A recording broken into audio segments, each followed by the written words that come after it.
우리 야고보서 이제 7번째로 배우고 있는데, 우리 야고보서 1장 22절에서 27절까지의 말씀을 한 절씩 교독하시고 마지막 절은 함께 읽도록 하겠습니다. 22절입니다. 너희는 말씀을 행하는 자가 되고 듣기만 하여 자신을 속이는 자가 되지 말라.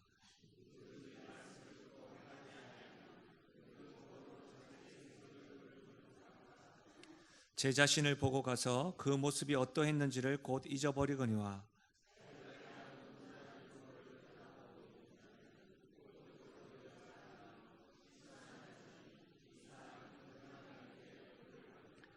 누구든지 스스로 경건하다 생각하며 자기 혀를 재갈 물리지 아니하고 자기 마음을 속이면 이 사람의 경건은 헛것이라. 하나님 아버지 앞에서 정결하고 더러움이 없는 경건은 곧 고아와 과부를 그 환난 중에 돌보고 또 자기를 지켜 세속에 물들지 아니하는 그것이니라. 아멘. 우리 하나님께서 함께 하심을 믿고 우리 이렇게 한번 선포하며 나가실까요? 하나님께서 지금 우리에게 말씀하십니다. 이 믿음으로 우리 하나님의 말씀을 받습니다. 본문의 말씀을 가지고 신앙인이 경계해야 할 일, 신앙인이 경계해야 할 일이라는 제목으로 말씀을 나누겠습니다.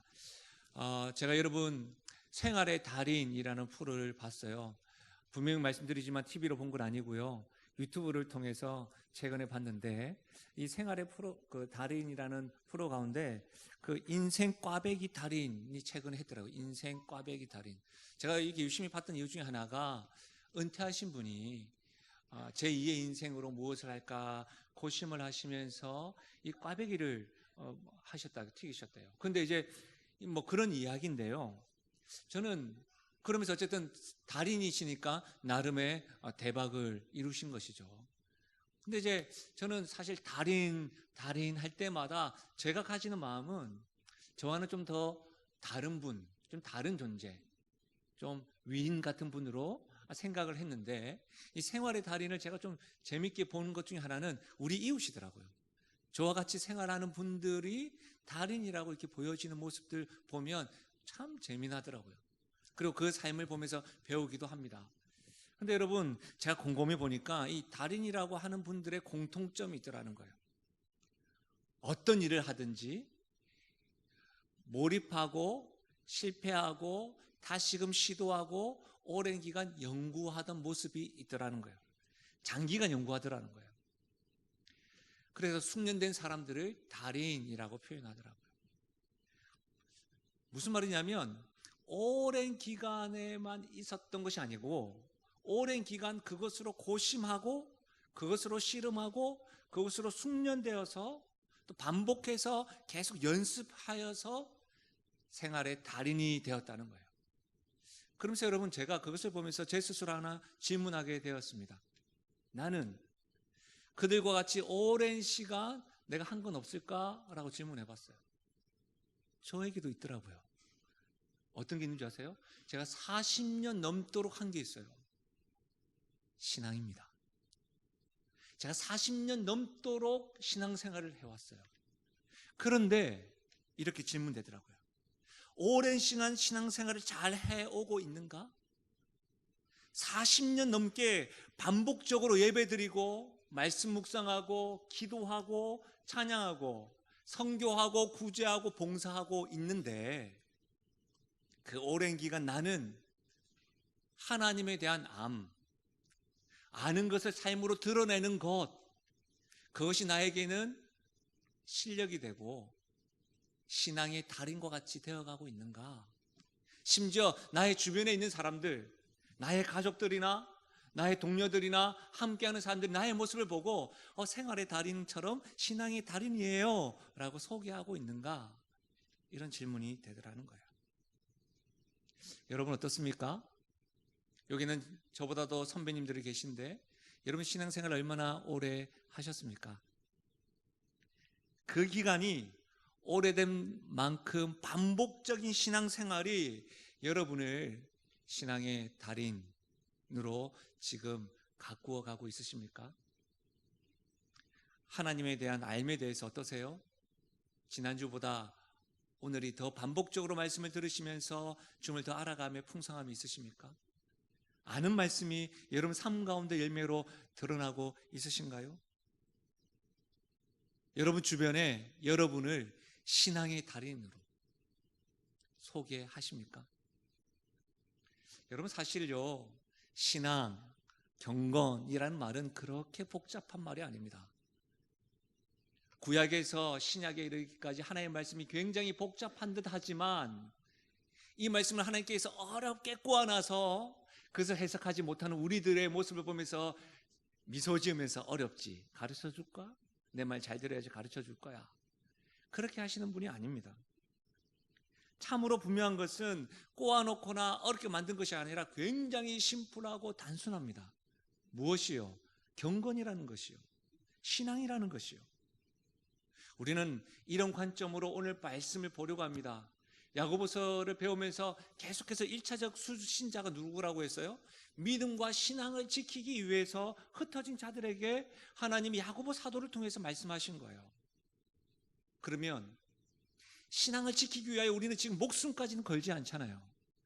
그런 우리에게 이 말씀이 어떻게 다가와야 될까요? 이 말씀 어떻게 받아들여야 될까요? 신앙이라는 것은 어떤 것인지 이와 같은 관점으로 오늘 적어도 두 가지를 살펴보면서 우리 안에 수정되어야 될 것은 수정되어지고 주께서 말씀하시는 것들에 대해서 귀 기울여서 붙잡고 도전받는 시간 되기를 주의 이름 간절히 축원드립니다. 두 가지 중에 첫 번째는 이거예요. 하나님 앞에서 정결하고 더러움이 없는 신앙은요, 도움이 필요한 사람을 도와주어야 합니다. 도움이 필요한 사람. 여러분, 그 도움이 필요한 사람을 오늘 말씀은 27절에 이렇게 말하고 있어요. 하나님 아버지 앞에서 정결하고 더러움이 없는 경건은, 그런 신앙은 고아와 과부를 그 환난 중에 돌보고, 고아와 과부를 그 환난 중에 돌보고. 여기서 여러분, 고아와 과부는 특정 집단을 단정해서 말하는 것이 아닙니다. 그 당시에요, 가장 어려운 사람, 환난을 겪는 사람 중에 있는 사람들을 대표해서 말할 때 고아와 과부라고 표현했습니다. 여러분, 구약에서는 아버지가 없는 아이들을 보통 고아라고 표현하지 않겠습니까?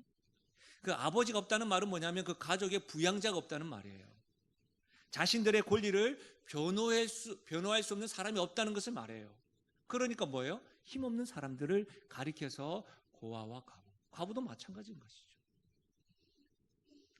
힘없는 사람, 어려움을 겪는 사람, 환난 중에 있는 사람들을 대표해서 고아와 과부라고 표현하는 것이죠. 그런데 구약에서는 이들을 굉장히 구체적으로, 그냥 입으로만 사랑하라 라고 하지 않고 구체적으로 어떻게 도울 것인가에 대해서 신명기와 이사야 말씀에 대해서 계속해서 반복해서 말씀하고 있어요. 첫 번째는 채권자들에게 힘들잖아요. 그러니까 옷을 저당 잡지 말라는 거예요. 빼앗지 말라는 거예요. 심지어는 압제하지도 말고 도와주라는 겁니다. 이와 같이 어려운 자들을 더 힘들게 만들지 말고 협박하지도 말고 도와주라는 거예요. 추수할 때 곡식 한 단을 그냥 두라는 거예요. 모든 것을 다 추수하지 말고 약한 자, 어려운 자들을 위해서 그냥 두라는 겁니다. 감람 열매와 포도를 딴 후에도 그들을 위해서 그들이 먹을 것을 남겨두라고 이야기했습니다. 심지어 3년째 11조는 그와 같이 고아와 과부, 특별히 제사를 드리는 그 일에 집중하는 레위인들을 위해서 사용하라고도 굉장히 구체적으로 명료해 놓았습니다. 여러분, 이런 말씀을 드릴 때마다 아, 그렇구나, 도와줄 사람을 도와주는 것이 신앙인 것이구나. 그럼 우리에게는 이렇게 적용해 봐야 됩니다. 우리 교회가 참된 경건과 하나님 앞에서 참된 신앙을 하려면 어떻게 해야 되는가? 그렇죠. 어려움을 겪고 힘겨운 자들, 도움이 필요한 자들 도와주면 되는 것이죠. 더불어 살아갈 때에 우리가 어떻게 도울 것인가 고심을 해야 된다는 말입니다. 우리 교회는 이 지역에 40여 년 동안 함께 지역 주민들과 더불어 살고 있습니다.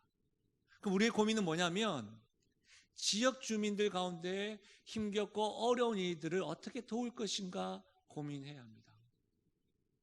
그래서 저희들이 추수감사절 되면 러브박스 같은 것들 모아서 지역 주민센터와 연계해서 그들을 돕기도 하고 또 매주마다 구제하기도 합니다. 늘 그렇게 고민을 해야 하는 것이죠. 그런데요, 우리의 고민은 또 안타까운 것은, 한국교회 안타까운 것은 대체로 교회 안에서만 구제하는 경우가 있습니다. 이것은 하나님이 보실 때에 참된 경건에 합당하지는 않습니다. 우리 안에서의 신앙 공동체뿐만 아니라 함께 더불어 사는 연약한 자들을 위해서 도울 것들, 그것을 우리는 함께 늘 고심해야 되는 것이죠. 사실 우리 목동에 큰 교회들이 많잖아요. 그러면 큰 교회 목사님들 제가 만나고 교제를 하다 보면 어떻게 저런 일들을 하지?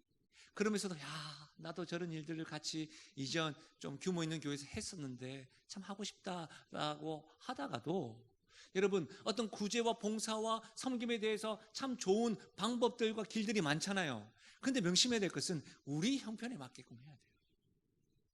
우리가 할 수 있는 일만큼 해야 된다는 것입니다. 지금 우리 교회는 본당 리모델링을 하였습니다.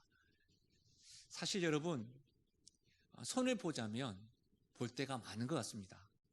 건물이 40년이 넘었으니까요. 저는 개인적으로 바닥도 따뜻했으면 좋겠습니다. 지금 뒷좌석이 제 목소리가 들리나요? 에어컨이나 히터를 틀면 제 목소리 잘 안 들린다고 하더라고요. 심지어 여러분, 제가 오늘 변함없이 비비크림을 발랐습니다. 근데 제 얼굴 어떻게 보이세요? 굉장히 아픈 사람처럼 어떻게 보이지 않습니까? 저는 저에게 좀 이렇게 조명도 비춰줬으면 좋겠습니다. 음향도, 우리 잠옷실에 지금 외국인도 계시고 우리 자녀들도 있는데 잠옷실에 좀 더 집중해서 애들의 예배를 드렸으면 좋겠습니다. 제가 믿음의 세대들에게 간곡히 부탁드린 적이 있습니다. 유치부실과 유아부실에 한번 올라가 봐 주세요. 그 볼 때마다 손볼 것이 많습니다. 청소년부 아이들과 우리 찬양대가 계속 엮입니다. 식당도 계단도 우리 나이 드신 분들이 내려가실 때 늘 조마조마합니다. 저는 개인적으로 가장 많이 손봐야 될 것이, 가장 우선적으로 손봐야 될 것이 저는 화장실이라고 생각을 합니다. 그럼에도 불구하고 우리가 지금 이 본당 리모델링, 특별히 다른 어떤 것보다 방음 벽제를 먼저 하는 이유가 있습니다. 우리의 재원이 그렇게 넉넉한 것도 아닙니다. 그럼에도 불구하고 여기에 먼저 한 일이 있습니다. 몇 개월 전부터 민원이 계속 들어왔기 때문입니다. 제가 사실 우리 교회에 부임하고 나서 놀랬던 것 중에 하나가, 제가 저기 멀리 있는데 찬양 소리가 들리는 거예요. 은혜스럽다가도 어떤 고민을 했냐면, 혹시 민원 들어오면 어떻게 하지? 했는데 그때까지 민원이 안 들어왔어요. 근데 계속해서 지금 들어와 있습니다. 그래서 고민한 것이, 우리가 참으로 해야 될 것들 많이 있지만 더불어 사는 이 지역 주민들 앞에서 우리의 찬양 소리가 기쁜 소리로 들려야 되는데 처음부터 마음이 막히는 것들이 염려가 되고, 우리의 메시지가 하나님의 복음으로 들려야 되는데 잔소리로 들릴까 봐 저희들이 이 일에 먼저 집중하게 된 것입니다. 여러분, 주차도 그러합니다. 비가 오는 날에는 더 힘들죠. 저 역시도 지난주부터 제가 이전에 살았던 곳에 늘 차를 대었습니다. 왜냐하면 제가 이곳에 차를 안 대면 한 2대 정도는 더 댈 수 있기 때문에 그렇게 차를 대고 멀리 대고 걸어왔었는데요. 제가 오늘 이렇게 가까이 되었습니다. 왜냐하면 이제 그곳에 대는 것을 불편해 하더라고요, 이웃들이. 그래서 제가 아침에 일찍 출근하면서 이곳에 가까이 되었었는데요. 여러분, 주차 굉장히 복잡하고 불편하지 않습니까? 우리는 이 빌라촌에 있다 보니까요. 그럼에도 불구하고 우리가 예배 드린다는 이유 하나만으로 다른 빌라에 그냥 대시고 오시면 안 됩니다. 우리는 이 지역 주민들과 같이 더불어 살아야 되는 것이죠. 조금 힘겹더라도 저희들이 머리를 싸매고 계속 찾고 있습니다.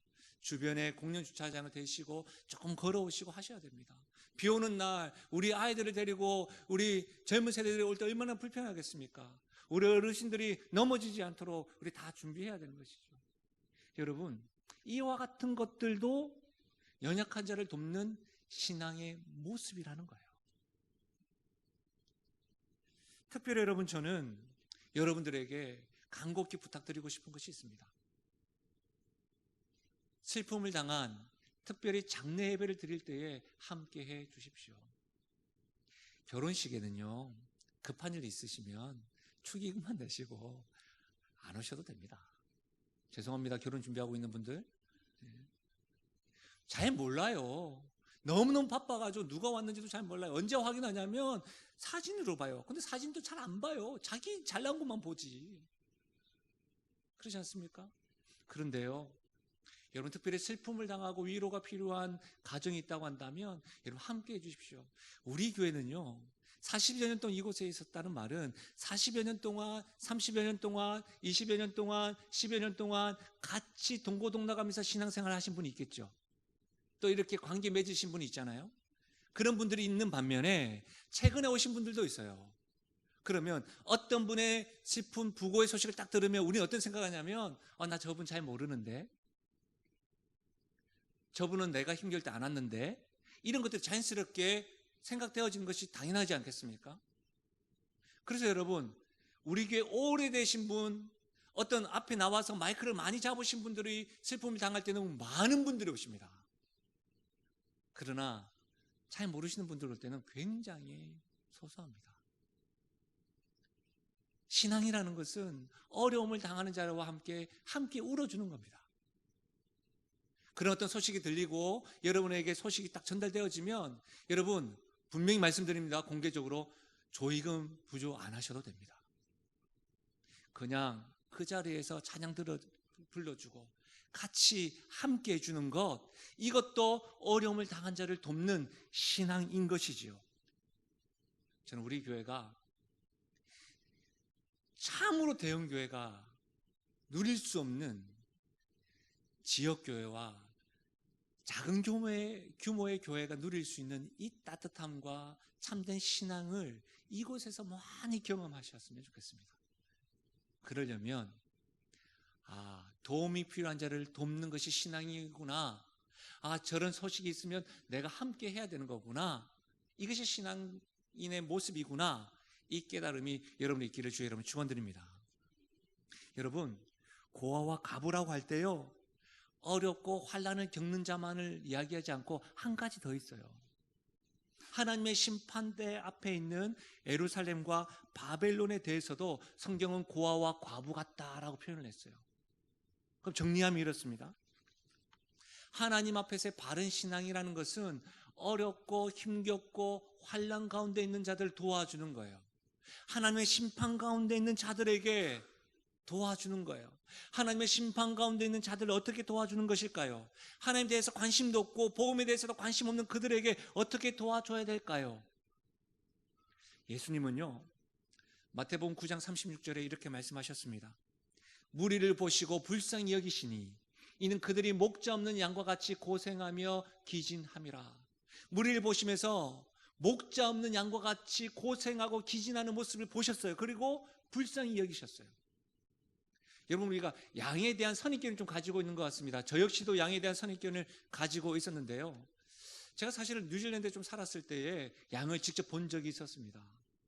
이 양이요, 보는데 참 이쁘고 귀엽잖아요. 그런데 어떤 양들은 가만 보면 계속 나무에 몸을 이렇게 비벼요. 이렇게 몸을 비벼요. 왜 그럴까요, 여러분? 가려워서 몸을 이렇게 막 비벼요. 그래서 여러분, 제가 가까이 갔거든요. 얼마나 더러운지 몰라요. 추잡스러워. 좀 더러워요. 양이 항상 깨끗하다고 생각했는데 그렇지 않더라고요. 그리고 양이요, 눈이 안 좋아요. 눈이 안 좋아요. 그래서 무리 짓는 거예요. 왜 그럴까요? 앞에 있는 양의 엉덩이만 보면서 이렇게 가는 거예요. 이렇게. 그러니까 목자가 없이 그 무리에서 벗어나면 어떻게 됩니까? 그럼 죽는 거예요. 들짐승의 밥이 되는 것이 양의 특징입니다. 양이 귀가 좋아서 눈이 좋아서 목자를 따라가는 게 아니고 양이 그렇게 연약한 존재이기 때문에 목자가 있어야 된다는 거예요. 여러분, 예수님께서 지금 민망히 여기는 겁니다. 왜? 목자 없는 양과 같다. 무리를 보시고. 그 말은 뭡니까? 무리들 가운데 여러분 율법사도 있었습니다. 점잖은 사람들도 있었다는 거예요. 그런데 하나님을 알지 못하는 그들의 모습을 보고 양과 같이, 목자가 없는 양과 같이 눈이 어둡고 추잡스럽고 더러운 그들의 모습을 우리 주님 보신 거예요. 그들이 웃고 있지만 그 속에 울고 있는 모습을 보신 거예요. 굉장히 점잖해 보이고 우리보다 더 많은 여가 생활을 하고 여행도 가고 좋은 것들 다 취하고 있는 것 같지만 그들 마음 가운데는 공허하고 제 가운데 거하고 참된 샬롬이 없고 평안이 없다는 것을 우리 주님은 보신 거예요. 좋은 직장이 있지만 미래에 대한 불안감으로 늘 불안해서 열심히는 살고 있는 듯 하지만 방향 없이 목적 없이 살아가는 그들의 모습을 보시고 민망히 여기신 거예요. 사랑하는 여러분, 참된 신앙은 어려운 자들, 환난 가운데 있는 자들, 하나님의 심판 가운데 있는 자들을 도와주는 거라고 하였습니다. 우리도 주님의 마음이 있어야 합니다. 단지 어렵고 위로받는 자들 뿐만 아니라 하나님을 알지 못하는 자들을 바라보면서 민망히 여기는 마음, 불쌍히 여기는 마음이 있어야 됩니다. 그런데 딱 민망히 여기고 불쌍히 여기는 마음까지만 두시는 분이 있는 것 같습니다. 아닙니다. 그래서는 안 됩니다. 여러분, 제가 2016년 8월 마지막 주에 받고 9월 첫째 주에 설교했습니다. 이제 딱 3년입니다. 3년 됐습니다. 3년 동안 하나님께서 우리 교회에 부어주신 은혜 가운데 하나는 뭐냐면 저 때문도 아니고 하나님께서 우리 교회에 기회를 주셔서 새 가족들을 보내주셨다는 겁니다. 전적으로 하나님이 보내주셔서 새 가족 스스로 오신 분들이 많습니다. 어떤 분은 우리 교회에 등록하기 전까지 30교회를 다니시면서 등록하신 분들이 있었습니다. 어떤 교회는 마지막이라고 생각을 하시고 등록하신 분이 있었습니다. 어떤 분은 이곳에 이사 왔는데요, 여러분, 이곳에 이사 왔는데 우리 교회를 볼 이유가 없죠. 왜? 우리 교회 딱 숨어 있으니까. 인터넷만 쳐도 목동에 좋은 교회가 많은데 그렇게 해서 오셨습니다. 그걸 어떻게 해석을 해야 될까요? 하나님이 보내주신 겁니다. 하나님이 우리 교회에 기회를 주셔서 보내주셨다는 거예요. 그러나 여러분, 하나님이 보내주셔서 참 감사한데 우리가 이 부분에 대해서 아프지만 스스로 이 말씀 앞에 점검해 보아야 될 것이 있습니다. 내가 복음을 전해서 내가 손을 붙들고 초청되어져서 복음을 듣고 있는 성도들이 있는가? 이것은 고민해 봐야 합니다. 이렇게 말씀드리면 어떤 분들은 또 이렇게 생각할 수 있겠습니다. 저 혼자 오는 것도 힘들고, 또 우리 교회는 지역교회의 성도들도 있을 뿐만 아니라 사실은 차를 타고 오신 분들이 굉장히 많습니다. 차를 타고 우리 가족만 오는 것도 힘겹습니다라고 말할 수 있죠. 그러나 조심스럽게 말씀드리고 싶은 건 우리 맛집을 찾아갈 때는 차에 태워서 가기도 합니다.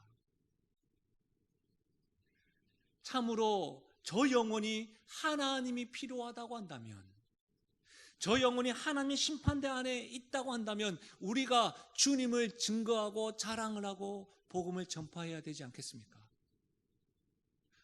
굳이 우리 지역에 계신 분 말고 저 멀리 계셔서 우리에게 올 수 없다고, 좋아요. 교회 초청 안 해도 좋지만 그들에게 복음을 전함에 있어서 내가 민망히 여기고 있는가? 이것은 반드시 나의 신앙을 점검함에 있어서 점검해야 되는 것이죠. 사랑하는 여러분, 저는 매월마다 기도 편지를 받습니다. 우리 교회가 돕는 미자립 교회, 또 선교사님들의 기도 편지를 받습니다. 그럴 때마다 굉장히 부러운 내용이 뭔지 아십니까? 환경적인 것 아닙니다. 그 기도 편지에 보면 항상 이런 내용이 있습니다. 우리 교회에 하나님께서 한 영혼을 보내주셔서 세례받았습니다. 우리 교회 모 집사님이 혼자 오지 않고 함께 초청을 해서 그들과 함께 예배 드렸습니다. 그런 이야기를 들을 때마다, 얼마나 한 영혼이 돌아온 것에 대해서 이야기할 때마다 제 안에 얼마나 많은 감동이 되는지 모릅니다. 사랑하는 여러분, 하나님께서 오늘 우리에게 말씀하십니다. 우리 교회는 아주 큰 교회도 아닙니다. 40년 동안, 40여 년 동안 이곳에 있으면서 혹 이곳에서 예배를 오래도록 드리는 것으로 여러분 만족하신다고 한다면 우리는 신앙의 달인은 될 수가 없습니다. 오래 있는 것이 중요한 것이 아니라, 여러분, 어려운 자들, 환난 중에 있는 자를, 하나님의 심판 아래에 있는 자들을 우리가 손 내밀고 그들을 초청을 하고 그들을 도와주는 것, 그런 일들이 반복될 때에 우리가 신앙의 달인이 될 줄로 믿습니다. 사랑하는 여러분, 두 번째는 이거예요. 하나님 앞에서 정결하고 더러움이 없는 신앙은 세상의 기준이 아닌 하나님의 기준으로 사는 거예요. 오늘 27절 말씀해 보니까 자기를 지켜 세속에 물들지 아니하는 것이라고 했습니다. 여러분, 자기를 지켜 세속에 물들지 아니한다라는 말은 세상과 등지면서 살아라는 말이 아닙니다. 세상을 평가할 때 세상의 기준이 아니라 하나님의 기준으로 평가해야 한다는 말입니다. 세상을 바라볼 때 세상의 기준이 아닌 하나님께서, 우리 예수님께서 어떻게 보실까, 그와 같은 시선으로 바라봐야 된다는 말입니다. 세상과 더불어 사는 우리 자신이, 우리 자신뿐만 아니라 세상을 바라볼 때에 내가 좋아하는 것, 내 마음에 드는 것, 내 생각이 아니라, 내가 좋아하는 기준이 아니라 하나님의 기준, 주의 말씀으로 그 말씀이 기준이 되어서 우리 자신을 바라보고 우리 자신을 관리하고 세상을 바라보고 세상을 평가하라는 말씀인 것이죠. 요즘에 자기개발서와 자기관리에 대한 서적들이 굉장히 많지 않습니까? 여러분, 요즘에는 이전에 들었던 새벽형 인간, 아침형 인간이 아니라 요새는 틈새 인간, 새벽과 아침, 저녁 말고 이제 틈틈이, 이 사투리인가요? 서울말인가? 짜투리 시간, 그 시간에 틈새를 이용해서 인간이 있어야 된다, 뭐 그런 책들도 있더라고요. 건강관리, 인간관계, 대화법, 돈관리 얼마나 많은지 모릅니다. 너무 많아서 섭렵하기도 힘들어요. 그런데 한 번씩 대화하다 보면 한 번쯤 한 권 다 읽으셨더라고요. 그런데 여러분, 왜 우리는 자기 관리가 잘 되지 않을까요? 왜 우리는 계속해서 우리가 개발되지 않는 것일까요? 여러 이유가 있겠죠. 여러 이유가 있겠지만 저는 책 제목에서 찾아요. 이전에 한번 소개한 적이 있는데 바보는 항상 결심만 한다라는 책이 있어요. 근데 이 책 제목이 아니라 부제가 주는 많은 생각이 있어요. 부제가 이래요. 하루에도 몇 번씩 변해야지 생각만 하는 당신에게. 하루에도 몇 번씩 나도 이제 변해야지. 나도 이제 좀 다이어트 좀 해봐야지. 지금 고기 드시면서. 나도 건강관리 좀 해야지. 지금 주무시면서. 하루에도 몇 번씩 변해야지 생각만 하는 당신에게. 여러분, 이렇게 되다 보면 이런 반응이 있습니다. 아예 해도 안 된다. 그래, 안 되더라. 그래서 아예 책을 읽어도 안 된다, 변화도 없다라는 생각을 가지고 덮습니다. 보지도 않습니다. 심지어는요, 좀 용기를 가져서 책을 읽으시면서 한번 변화를 요하는 사람들 보면서 이렇게 말합니다. 옆에서 딱 가서, 왜 잘 되대? 잘 돼? 안 돼. 나 한번 해봤어. 나도 해보니까 안 되더라고. 그냥 그렇게 살아, 그냥. 뭐 이렇게 말합니다. 열심히 하려고 하는 분들에게, 시도하려고 하는 분들에게 막 찬물을 끼얹는 것이죠. 여러분, 지난주에 우리가 말씀 살펴봤지만 아닙니다. 새로운 정보, 생각이 변해야 행동이 변하고, 행동이 변해야 습관이 되고, 습관이 변해야 우리의 삶이 변할 수가 있는 거예요. 계속해서 여러분 배워야 합니다. 계속해서 알아야 하는 것이죠. 거기에 보면 다 같은 내용인 듯 하지만 안 되는 이유는 그것을 우리가 반복해서 실천하지 않아서 그럴 거예요. 이렇게 생각해 보면 여러분, 우리는 곰곰이 생각해 봐야 돼요. 40년 동안 저도 오랜 시간 동안 말씀을 들어왔거든요. 저보다 더 오랜 시간 동안 신앙생활 하신 분이 있잖아요. 그럼에도 불구하고 분명히 듣긴 듣는데 왜 안 되는 것일까? 누가복음 8장 11절에서 15절 말씀, 씨 뿌리는 비유예요. 이 씨 뿌리는 비유는 하나님 나라에 대한 분명 원리가 있기 때문에 굉장히 중요합니다. 씨는 하나님의 말씀이에요. 근데 여러분, 우리가 길가에 뿌려지기도 하고 가시떨기에 뿌려지기도 하고 좋은 땅에 뿌려지기도 하는데요, 바위 위에 뿌려지기도 하는데 중요한 건 뭐냐면, 제가 전에도 말씀드렸지만 우리의 밭이 길가고 바위 위에 있고 가시떨기이고 좋은 밭이기 때문에 열매를 맺는 게 아니에요. 하나님의 씨는 변함이 없습니다. 잘못된 게 아니라고요. 하나님의 말씀이 딱 들렸는데 언제 내가 좋은 밭이 되고 언제 내가 가시밭과 바위 위에 있는 밭이 되고 길가 밭이 되느냐, 내가 원래 토양이 좋아서가 아니라 그 말씀을 듣고 어떻게 해요? 실천하고 반응할 때 좋은 밭이 되는 겁니다. 그래서 여러분, 15절 말씀 한번 가만히 보십시오. 좋은 땅에 있다는 것은 착하고 좋은 말씀으로 말씀을 듣고 지켜 인내로 결실하는 자다. 어떤 자가 좋은 땅에 있다고요? 말씀을 듣고 지켜 인내로 결실하는 자가 좋은 땅에 있다는 거예요.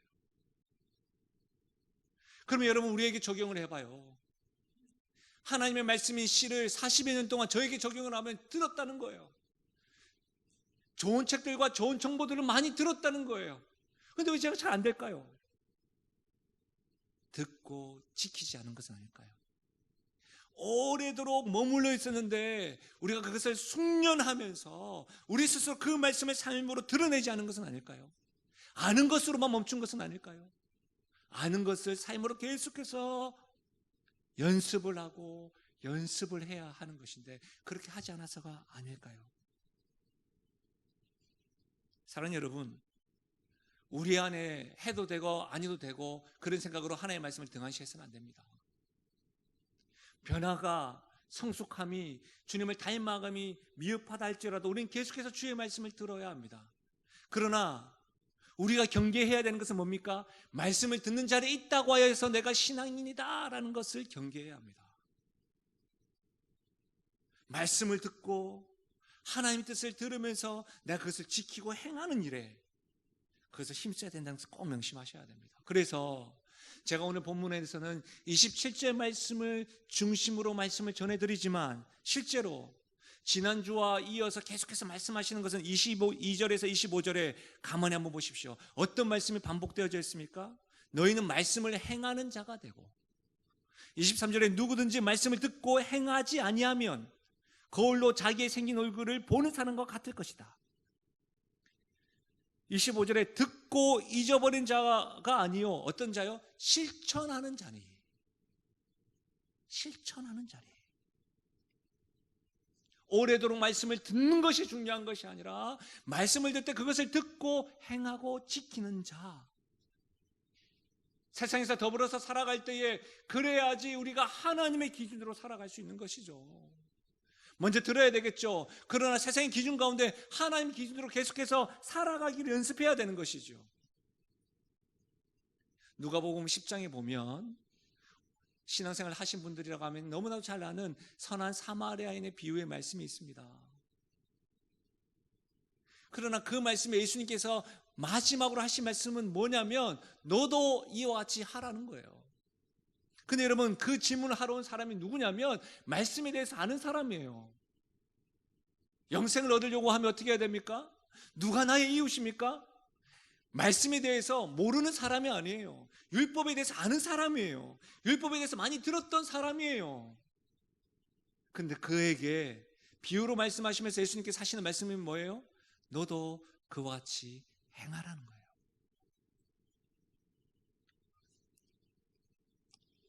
사랑하는 여러분, 분주한 일상생활 속에서도 우리가 참된 신앙인인가 한번 생각해 보아야 합니다. 신앙은 단순합니다. 복잡하지 않습니다. 어떻게 봉사해야 된다 이런 것이 아닙니다. 이렇게 가만히 보면 신앙은 한마디로 할 수가 있습니다. 예수님을 닮아가는 겁니다. 왜 그렇죠?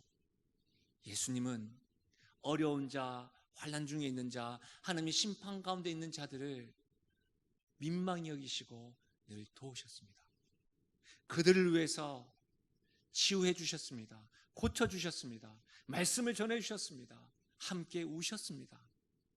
뿐만 아니라 우리 주님은 그들을 위해서 십자가에 못 박혀 죽으셨습니다. 우리 주님은 매 순간순간마다 세상에 살아가시면서 하나님의 뜻이 무엇인지 물으셨습니다.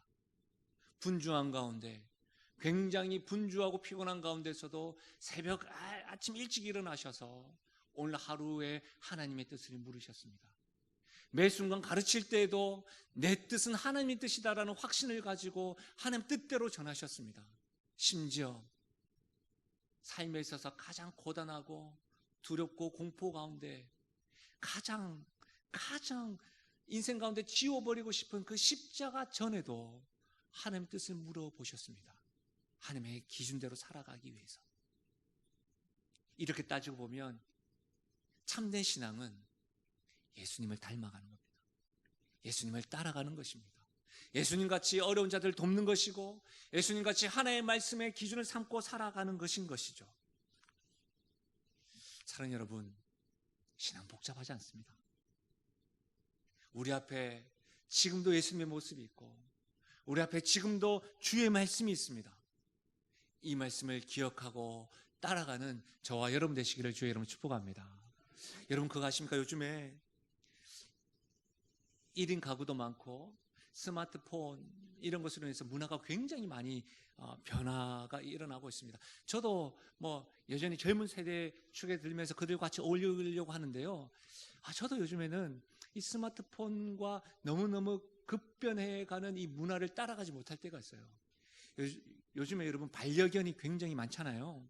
그래서 여러분 소셜 네트워크를 통해서 반려견과 함께 공원에 가 있는 그런 모습들로 인해서요.